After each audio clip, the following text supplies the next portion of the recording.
नाज़रीन प्रोग्राम सन समाचार में वहाँ के भली कार चवंदासीं। सब खां पहिरीं नौकोट मां ख़बर अवां सां शेयर कयूं। नौकोट वेझो ॻोठ रड़ियो भील मां 20 वरहनि जी परिणियल नारी सुघरा भील पुरस्कार नमूने गुम थी वई। संदसि वारसनि पारां अग़वा जो शक ज़ाहिर कयो पियो आहे।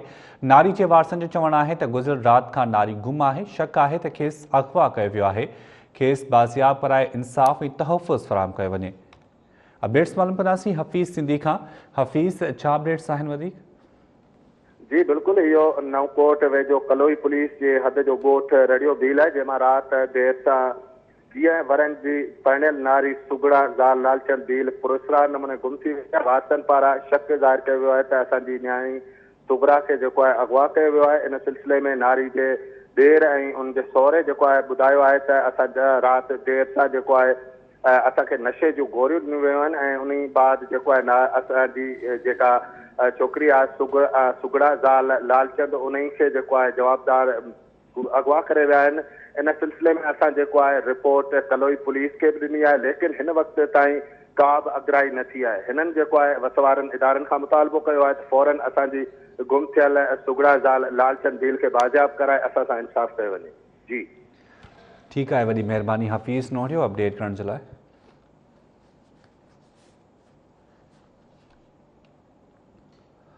मीरपुर माथेलो वेझो जरवार लिंक रोड ते मसूआ वटि ट्रॉलर जो मोटरसाइकिल खे टक्कर लॻण जे नतीजे में 12 वरनि जो विक्रम मेघवाड़ फौत थी वियो। संदसि लाश इस्पताल मुंतक़िल कयो वियो, जितां ज़रूरी कार्रवाई बाद मड़ वारसनि हवाले कयो वियो।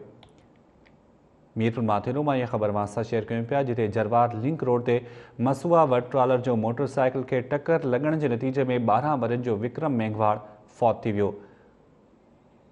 तफ़सील मालूम कयूं था बरकत मीरानी खां। बरकत, छा तफ़सील आहिनि हादसे जे हवाले सां? जरवार लिंक रोड ते मसूआ वटि ट्रॉलर जो मोटरसाइकिल खे टक्कर थियो, जंहिंजे नतीजे में 12 जो नींगर आहे गुलाम हुसैन दुबई जे रवासी विक्रम मेघवाड़ जेको पहुची वियो। अहिड़े इतला ते माथेलो पुलिस पहुची लाश जेको आहे उहो डीएसपी इस्पताल माथेलो मुंतक़िल कयो, जितां ज़रूरी कार्रवाई बाद जेको लाश आहे नींगर जो वारिस गुलाम हुसैन खणी आहे, जेको लाश घर पहुचण कराइण मची वियो। हिन हवाले सां ठीकु आहे बरकत, तव्हांजो आवाज़ सही न पियो अचे। मीरपुर माथेलो मां इहा ख़बर असां शेयर कयूं पिया। जरवार लिंक रोड ते मसूआ वटि ट्रॉलर जो मोटरसाइकिल खे टक्कर लॻण जे नतीजे में 12 वरनि जो विक्रम मेघवाड़ फौत थी वियो। संदसि लाश इस्पताल मुंतक़िल कयो वियो। मिर्ज़ापुर ऐं भरपासे वारनि इलाइक़नि में रोलू कुतनि जो आज़ार ख़त्म न थियो। ॻोठ फैज़ाबाद में रोलू कुते प्राइमरी उस्ताद जलाल दल ऐं हिकु औरत खे ॾाढे विधो। मुतासिरनि खे इस्पताल मुंतक़िल कयो वियो, जितां खेनि वैक्सीन कराई वई। मिर्ज़ापुर ऐं भरपासे वारनि इलाइक़नि में रोलू कुतनि जो आज़ार ख़त्म न थी सघियो। ॻोठ फैज़ाबाद में रोलू कुते प्राइमरी उस्ताद जलाल ऐं हिकु औरत खे ॾाढे विधो। मुतासिरनि खे इस्पताल मुंतक़िल कयो वियो, जितां खेनि वैक्सीन कराई वई। अपडेट्स मालूम कंदासीं आमिर जोगी खां। आमिर, छा तफ़सील आहिनि वधीक? मिर्ज़ापुर ऐं भरपासे में रोलू कुतनि जो आज़ार वधी वियो आहे। हिकु ॾींहुं में यूसी अमरूद शरीफ़ जे ॻोठ फैज़ाबाद में रोलू कुतनि प्राइमरी स्कूल जे मास्तर जलाल दल ऐं हिकु औरत खे कुते ॾाढे ज़ख़्मी करे छॾियो, जंहिंखे ॻोठाणनि खणाए मिर्ज़ापुर जी सरकारी अस्पताल में वैक्सीन ऐं मलम पट्टी करण बैदि घर रवानो कयो। उन सिलसिले में कुते ॾाढियल ज़ख़्मी प्राइमरी उस्ताद जलालदीन दल ॿुधायो त गुज़िरियल केतिरे ई अरसे खां रोलू कुतनि जो आज़ार वधी वियो आहे, पर इंतिज़ामिया पारां कुतामार मुहिम न हलाई वई आहे। हिननि चयो त कुतामार मुहिम हलाइण लाइ आयल लखें रुपयनि जी बजट यूसी सेक्रेटरी अमरोट हड़प करे वियो आहे ऐं हिननि अफ़्सरनि खां मुतालबो कंदे चयो आहे त कुतामार मुहिम जो जल्द आगाज़ करे रोलू कुता मारे असां मां बेचैनी ख़त्म कई वञे। जी वॾी महिरबानी आमिर जोगी अपडेट करण जे लाइ।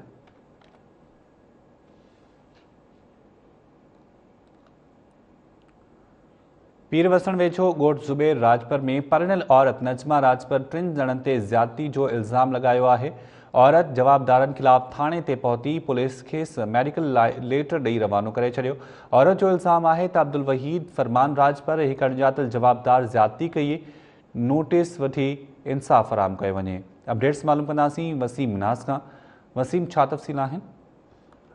जी बिल्कुल, पीरवसण थाणे जी हद ॻोठ ज़ुबैर राजपर वासी शादीशुदा औरत नजमा ज़ात इम्तियाज़ राजपर पंहिंजे वारसनि सां गॾिजी पीरवसण थाणे ते पहुती, जिते हिन पंहिंजे ई ॻोठ जे रवासियुनि फरमान राजपर अब्दुल वहीद राजपर मथां मुबीना जिनसी ज़्यादतीअ जो इल्ज़ाम हणंदे चयो त जवाबदार पंहिंजे हिकु नामालूम साथी सां गॾिजी मूंसां ज़बरदस्ती जिनसी ज़्यादती कई आहे। औरत जे अहिड़े बयान बाबति असां पुलिस 3 जवाबदारनि मथां एनसी दाख़िल करे औरत खे मेडिकल चेकअप लाइ लेटर ॾेई खेसि इस्पताल हुमाणे छॾियो। ॿिए तरफ़ हिन महिल ताईं पुलिस खां अॻे गिरफ़्तारी अमल में न अची सघी आहे। जी ठीकु आहे, वॾी महिरबानी वसीम अब्बास अपडेट करण जे लाइ।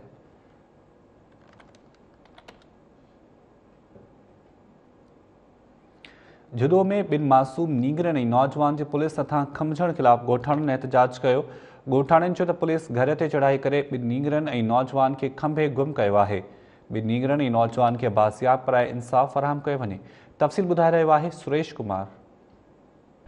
जुडो में ॻोठाणनि पारां बदीन ज़िले जे ॾेई ऐं पंगिरो थाणनि जी पुलिस पारां घरनि ते कयल चढ़ाई ऐं 2 मासूम नींगरनि समेत 3 ॼणनि खे खंभे गुम करण ख़िलाफ़ ॿिए ॾींहुं बि एहतजाजी मुज़ाहिरो करे नारेबाज़ी कई वई।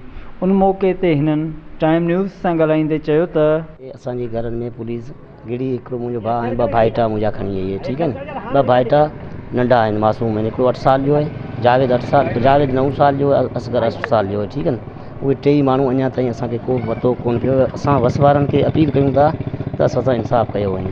पैसा वठी पोइ बि माण्हुनि खे ॿधे पई, राति जो माण्हुनि जे घरनि में नाइंसाफ़ी थिए पई, आवाम सां बेवाजिबी आहे, न्याणियुनि सां बेवाजिबी आहे। 3 माण्हू गुम करे खणी विया आहिनि, उहो पुलिस माण्हू ज़ाहिर नथी करे। साईं मुराद अली शाह खे ऐं असांजा माण्हू पुलिस खणी वई आहे नजाइज़ी करे। रोज़ घरनि में पुलिस बीठी राति जो, रोज़ 10 मोबाइलूं। हिकु तरीक़ो, हिकु कानून आहे।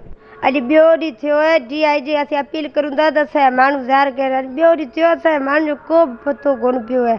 असांखे इंसाफ़ मिलियो वञे। बदीन वारी पुलिस सभु इहे जेके जज पिया सभु उन्हनि खे असीं अपील करूं था, इहे दरख़्वास्त विझूं था त असांजी हिदा ॿुधी वञे, असांजो इंसाफ़ कयो वञे, असांजो इंसाफ़ कयो वञे। खणी विया नंढड़ा साईं 5-6 साल जा, ऐं हिकिड़ो वॾो अमरा खणी विया, हुनजो गुम करे छॾियो। असांजी नाइंसाफ़ी आहिनि गरीबनि जा, असां गरीबनि खां असांजा मुजरी आहिनि, हिननि खां असां सॼी राति गॾु हुअसि। साईं पुलिस जा 10 गाॾियूं आयूं, हुननि खे वीचारे मारनि खे बचनि खे मारिया आहिनि, साईं छोकिरनि खे मारिया आहिनि। इहे साईं नाइंसाफ़ी आहिनि वॾी। त करनि असांजा भाउनि खे ज़ाहिर त करनि, ख़बर किथे रखियो अथनि असांजे भाउनि लाइ। असीं हाणे रोयूं पिया पोयां, ही सभु ॿाहिरि वेठा आहिनि। हिननि जो चवणु आहे त 2 ॾींहं गुज़रण बावजूदि पुलिस खंभे गुम कयल 2 मासूम नींगरनि समेत 3 ॼणनि खे ज़ाहिर न कयो आहे, जंहिं सबबि असां सख़्तु परेशान आहियूं। हिननि IG सिंध ऐं ॿियनि वस वारनि खां मुतालबो कयो त मामले जो नोटिस वठी साणनि इंसाफ़ कयो वञे, ॿी सूरत में एहतजाज जो सिलसिलो जारी रखियो वेंदो। कैमरामैन अब्दुर्रहमान जरवार सां गॾु सुरेश कुमार, टाइम न्यूज़ जुडो। रिपोर्ट मां ॾिठी नाज़रीन सांगड़ मां ख़बर मां सां शेयर कयूं, जिते मियाण स्टाफ भरिसां टोरी माइनर खे 3 फुट गारो पवण सबबि 7 खां वधीक घर पाणी हेठि अची विया। इतला बावजूदि आपाशी अमलदार घारे बारे हंधि न पहुता। ॻोठाणा पंहिंजी मदद पाण तहत घारो ॿधण में मसरूफ़ आहिनि। अपडेट्स मालूम कंदासीं सांगड़ मां मीर हसन मरी खां। मीर हसन, छा अपडेट्स आहिनि वधीक? जी सांगड़ शहर के भरिसां जो आहे म्याण स्टाफ वटि टूरी माइनरी खे घारो लॻो आहे। 3 फुट जेको आबादी जे वेझो लॻो आहे, उनखे हिन वक़्तु ताईं जेको आहे सो घारो बंदि थी सघियो आहे। 60 खां वधीक जेके आहिनि से घरनि ते ॻोठ जेको आहे सो बदियल पाणी जे हेठि अचण जो ख़दशो हुते ज़ाहिर कयो पियो। उन वक़्तु ताईं जेको आहे सो आपाशी अमलदार न पुॼी सघिया। हिन वक़्तु जेको आहे शाख खे बंदि करे घारो बंदि कयो पियो वञे। जी ठीकु आहे, वॾी महिरबानी मीर हसन मरी अपडेट करण जे लाइ।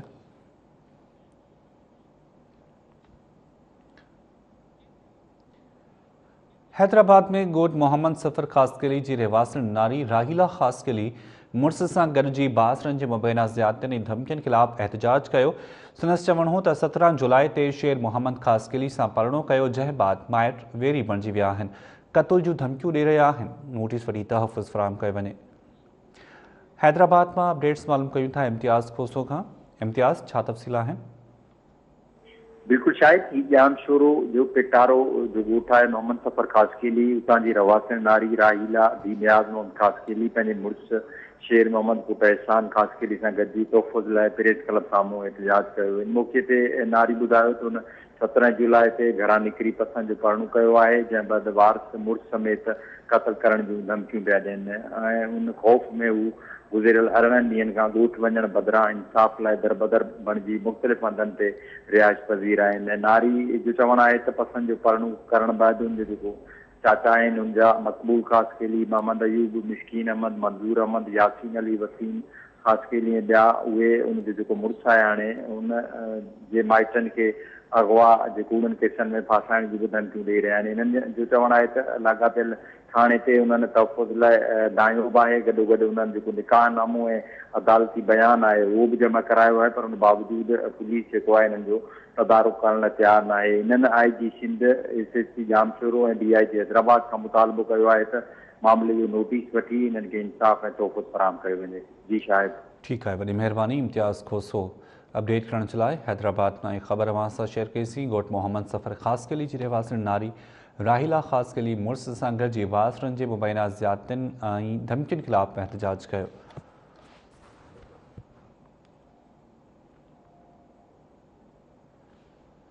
खोरवा जे वाहुनि में पाणी जी खोट बरक़रार हुअण ख़िलाफ़ आबादगारनि तरफ़ां बहादुरवाह स्टाफ वटि एहतजाजी मुज़ाहिरो कयो। संदन चवणु आहे त आपाशी अमलदारनि नंढनि आबादगारनि जे हिसे जो पाणी बाज़रनि खे पैसनि में विकिरो करे रहिया आहिनि। पाणी जी खोट सबबि फ़सुल सड़ी रहिया आहिनि। वाहन ऐं शाख़ुनि में पाणी जी खोट ख़तमु करे आबादगारनि सां ज़ुल्म बंदि कयो वञे। अपडेट्स मालूम कयूं था इब्राहिम मखदूम खां। इब्राहिम, छा तफ़सील आहिनि? जी शायद खोरवा जे वाहन में पाणी जी खोट अञा ताईं बरक़रार आहे। सवे एकड़नि ते पोखियल सारियुनि जो बेजारो सुकण लॻो आहे, जॾहिं त हज़ारे एकड़नि ते अञा ताईं सारियालो फसल पोखिजी न सघियो आहे। इन सिलसिले में आबादगार गुज़िरियल 1 महीने खां मुसलसिल एहतजाज करे दाएं रहिया आहिनि, पर खोरवा जी 5 शाख़ुनि खोरवा, खेदावा, बादरवा, खीरसरी, शेरवा में अञा ताईं पाणी जो पूरो गेज नथो ॾिनो वञे। इन सिलसिले में अॼु बि आबादगारनि पारां साइनू जत, यामीन जत जी अॻुवाणी में एहतजाजी मुज़ाहिरो कयो वियो आहे। आबादगारनि दायो आहे त इंजीनियर यावर मेमण पाणी जो पूरो गेज ॾियण बजाए वांटरनि खे धिका हणाए वियो आहे ऐं आबाशी अमलदार पैसनि ते पाणी विकिरो करे रहिया आहिनि। हिननि चयो त पाणी न हुअण करे असांजो लखें रुपयनि जो बेजारो सही रहियो आहे। हिननि वस वारनि खां मुतालबो कयो आहे त ॼाणायल शाख़ुनि में पाणी ॾेई असांखे थींदड़ नुक़सान खां बचायो वञे। जी ठीक है, वॾी महिरबानी इब्राहिम अपडेट करण जे लाइ।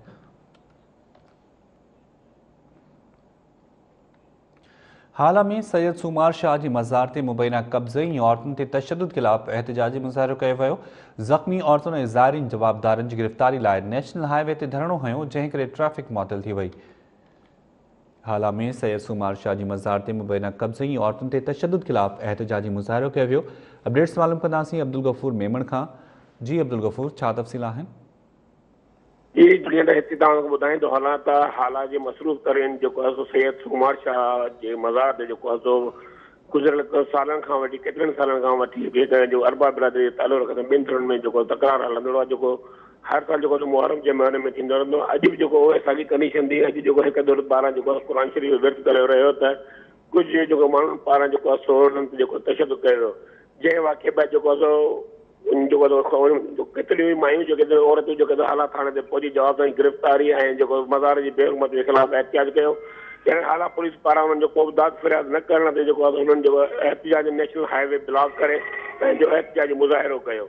उन दौरान जेको रोड ब्लॉक थियण सबबि जेको काफ़ी ट्रक जाम हुजण ते ऐं ऐसे जो पाण बार बार मिनत करण रोड न खुलण ते हाल पुलिस पारां जेको औरतुनि ऐं जेको ज़ाइरनि ते जेको लठबाज़ी शुरू कई छॾी, जंहिं सबबि केतिरियूं ई औरतूं एहतियात औरतूं ऐं मर्द ज़ख़्मी थी पिया। जंहिं बैदि जेको शहर जा काफ़ी माण्हू जेके शहरी जेको हुते जाइ वाक़े ते पहुची वधीक एहतियात करे रोड ब्लॉक करे छॾियो। अहिड़े वाक़े बैदि एहतियात जे करण सबबि रोड ब्लॉक हुजण सबबि जेको मजबूरन जेको आहे भाला पुलिस जेको आहे सो जवाबदारनि के ख़िलाफ़ केस दाख़िल करे वरितो। फरियादी जेको आहे सो सैरिश अरबाब जे फरियाद ते जेको जवाबदार गुलाम अहमद अरबाब, कामरेड अयाज़ अरबाब, कामरेड इरशाद अहमद ॿियनि जे ख़िलाफ़ जेको आहे सो मञटा ऐं केस दाख़िल कयो वियो आहे। ऐं हिते तव्हां ॿुधाईंदो न त अञा ताईं का बि गिरफ़्तारी न थी सघी आहे, जॾहिं त चिता ॾिनो वियो आहे ऐं इलाइक़े में जेको आहे सूमार शाह दरगाह वटि अञा ते जेको ख़ौफ़ वारी सूरत। ठीकु आहे, वॾी महिरबानी अब्दुल गफ़ूर मेमण अपडेट करण जे लाइ। काज़ी अहमद वेझो ॻोठ शाहमीर खोसो जे रहवासन नौजवान अशफाक खोसो जे क़त्ल केस में रूपोश जवाबदार गिरफ़्तार न थियण ख़िलाफ़ एहतजाजी मुज़ाहिरो कयो। सदन चवणु आहे त मुख़्तलिफ़ वक़्तनि ते जवाबदारनि असांजे 3 ॼणनि खे क़त्ल करे लाश ॾिना आहिनि। कुझु ॾींहं अॻु 22 वरनि जी अशफाक खोसो खे बेगुनाह क़त्ल कयो वियो। पुलिस केस में रूपोश जवाबदारनि खे गिरफ़्तार न करे सघी आहे। काज़ी अहमद मां अपडेट्स मालूम कंदासीं अल्लाह रखियो सियाल खां। जी अल्लाह रखियो, छा तफ़सील आहिनि? जी बिल्कुल, काज़ीवन भरसां ॻोठ शमीर कोसो वासी रवासी 22 साल नौजवान अशफाक कोसो जे क़त्ल केस में रूपोस जवाबदार गिरफ़्तार न थियण अमल ख़िलाफ़ ॻोठाणनि जेको एहतजाज मुज़ाहरो करे ऐं नारेबाज़ी कई। उन मौक़े ते मक़तूल जे वारसनि ऐं भाउ शरीफ़ कोसो मीडिया अॻियां दाहींदे चयो त मुंहिंजे मुख़्तलिफ़ वक़्तनि ते मुंहिंजा 3 भाइर क़त्ल कया विया आहिनि। उन क़त्ल करण खां पोइ उन्हनि जा जवाबदार जेके आहिनि उहे गिरफ़्तार नाहिनि थी सघिया ऐं मूंखे इंसाफ़ अञा ताईं नाहे मिली सघियो। कुझु साल पहिरियां मुंहिंजे भाउ रज़ाक कोसो खे पंहिंजे बिरादरी जे माण्हुनि क़त्ल कयो हो ऐं जंहिं बैदि मुंहिंजा बच्चा जेके इंसाफ़ जे लाइ वॼाइनि पिया। वरी ॿिए मुंहिंजे भाउ जेको माशूक अली कोसो खे बिला जवाब लाखाट रोड ते पुलिस गोलियूं हणी क़त्ल कयो हो, उनजो बि अञा इंसाफ़ न मिलियो हो। त हाणे वरी बिरादरी जे माण्हुनि ऐं मुंहिंजे ॿिए भाउ अशफाक कोसो खे गोलियूं हणी क़त्ल कयो आहे। हिकु हफ़्तो गुज़री चुको आहे पर इंसाफ़ न मिली सघियो आहे। जवाबदार जेके आहिनि उहे ॿाहिरि घुमी रहिया आहिनि। उन मौक़े ते ॻोठाणा जेके एहतजाज करे रहिया उन्हनि नारेबाज़ी कई ऐं उन्हनि जेको पुलिस ते बि जेको इल्ज़ाम हयो त जेका पुलिस आहे उहा जवाबदारनि सां पिट बणियल आहे। होॾां असीं तव्हांखे ॿुधाईंदा हलूं त ही हिकु हफ़्तो अॻु जेको अशफाक कोसो खे पंहिंजे ई ॻोठ जे भरिसां जेको सो हथियारबंदनि खेसि गोलियूं हणी मौत जी अबधी निंड सुम्हारियो हो, जंहिंखां पोइ धुरियुनि में जेका छिकताण जारी आहे। होॾां ॻोठाणनि DIG शहीद बेनज़ीराबाद SSP शहीद बेनज़ीराबाद ऐं ॿियनि वसवारनि खां घुर कंदे मुतालबो कयो आहे त फौरी तौर ते जे अशफाक कोसो जे क़त्ल में मुलविस जवाबदारनि खे गिरफ़्तार करे इंसाफ़ फराहम कयो वञे। जी ठीकु आहे, वॾी महिरबानी। अला रखियो सियाल अपडेट करण जे लाइ।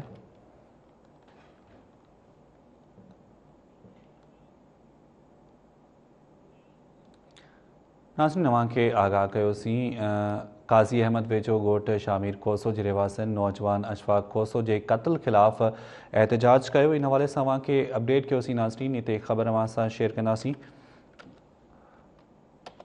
गंबड़ जो सहाफ़ी नदीम उजण TB ऐं शुगर समेत ॿियनि बीमारियुनि में मुब्तला आहे। संदसि कंहिं बि सार नाहे लधी।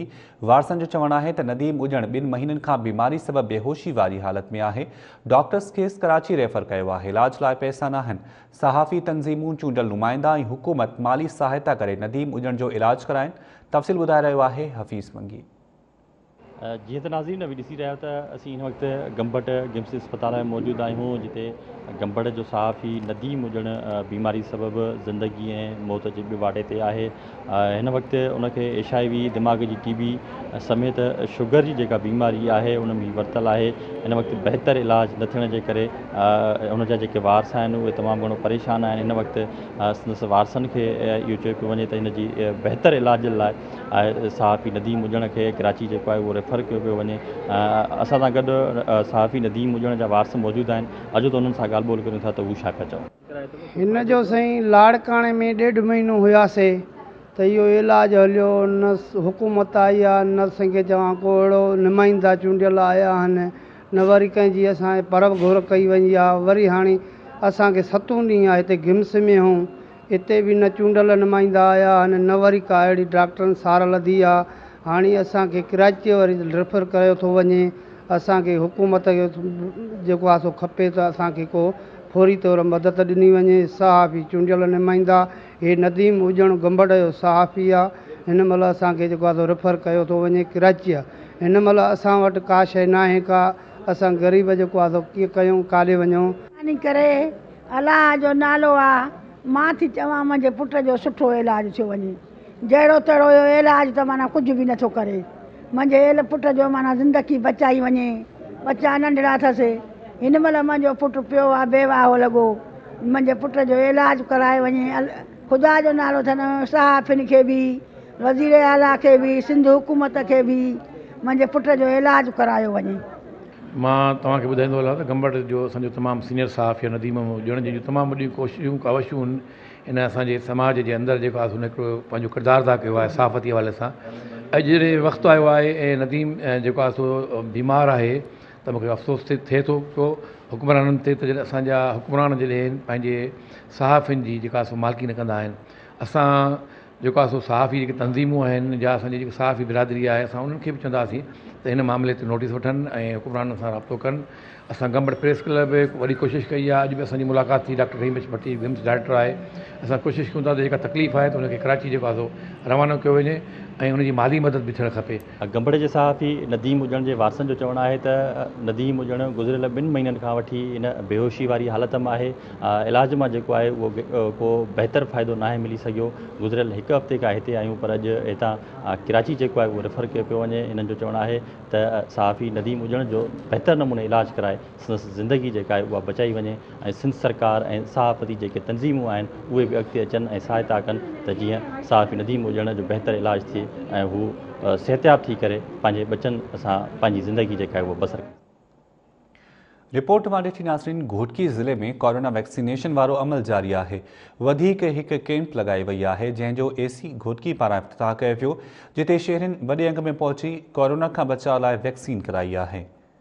घोटकी ज़िले में कोरोना वैक्सीनेशन वारो अमल जारी आहे। वधीक हिकु कैंप लॻाई वई जंहिंजो असिस्टेंट कमिश्नर घोटकी पारां इफ़्तिताह कयो वियो। अपडेट्स मालूम कयूं था घोटकी में माजिद सां गॾु खां। माजिद, छा अपडेट्स आहिनि? जी शायद घोटकी जिले में कोरोना वैक्सीनेशन वारो अमल तेज़ी सां जारी आहे। वधीक हिकु कैंप में JDW यूनिट 3 शुगर मिल तरफ़ां क़ाइमु कई वई आहे, जंहिंजो इफ़्तिताह असिस्टेंट कमिश्नर घोटकी करे छॾियो आहे। जंहिं कैंप ते वॾी तादाद में माण्हुनि पहुची करे वैक्सीन बि कराई आहे। उन मौक़े ते मीडिया सां ॻाल्हाईंदे असिस्टेंट कमिश्नर घोटकी एजाज़ अहमद हाले कोटो, general manager sugar mill colonel retired Khalid Sohail ऐं ॿियनि ॻाल्हाईंदे चयो आहे त हिन वक़्तु असांजो आलमी वबा कोरोना खे मुंहुं ॾेई रहिया आहियूं ऐं कोरोना जी चोथीं लहर इंतिहाई ख़तरनाक सूरत अख़्तियार करे वई आहे। उन सूरत में असांखे कोरोना वैक्सीन कराइण इंतिहाई ज़रूरी आहे। असां पंहिंजी ज़िंदगी ऐं पंहिंजे घर वारनि जी ज़िंदगी खे महफ़ूज़ बणाए सघूं था। संदसि चवणु हो त JDW शुगर मिल तरफ़ां घोटकी में अलॻि अलॻि हंधनि ते कैंपूं लॻाइण वारो अमल बि जारी आहे ऐं अॼु ही पहिरीं कैंप लॻाई वई आहे जिते वॾी तादाद में माण्हुनि पहुची करे वैक्सीन बि कराई आहे। जी शायद ठीकु आहे, वॾी महिरबानी माजिद संघड़ अपडेट करण जे लाइ।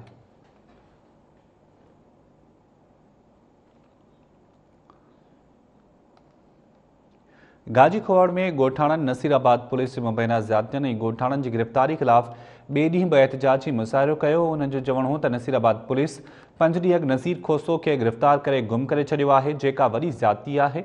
मामले जो नोटिस वठी इंसाफ़ फ़राहम कयो वञे।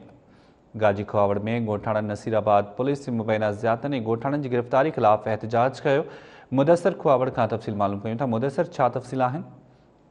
जी शायद गाजी खोड़ में नसीराबाद पुलिस खिलाफ़ ॻोठाणनि जे ॾींहुं गाजी खोड़ बस स्टॉप ते एहतिजाजी मुज़ाहिरो कयो। उन मौक़े ते कुर्बान खोसो, बहादुर खोसो, सदनू खोसो, रांझन खोसो ऐं ॿियनि दाईंदे चयो त नसीराबाद पुलिस 5 ॾींहं अॻु नज़ीर खोसो खे गिरफ़्तार करे गुम करे छॾियो आहे, जंहिंखे ज़ाहिर नथो कयो वञे ऐं असां सख़्तु परेशान आहियूं। जेकॾहिं असांजे हमराह ते को केस दाख़िल आहे त उनखे ज़ाहिर कयो वञे, बाक़ी बिना जवाब गिरफ़्तार करे गुम करणु सरासर ज़ुल्म आहे। हिननि IG सिंध, DIG लाड़काणो ऐं SSP कंबर खां मुतालबो कयो त असांजे हमराह खे आज़ादु करे बेचैनी ख़तमु कई। जी शायद वॾी महिरबानी मुदस्सिर अपडेट करण जे लाइ।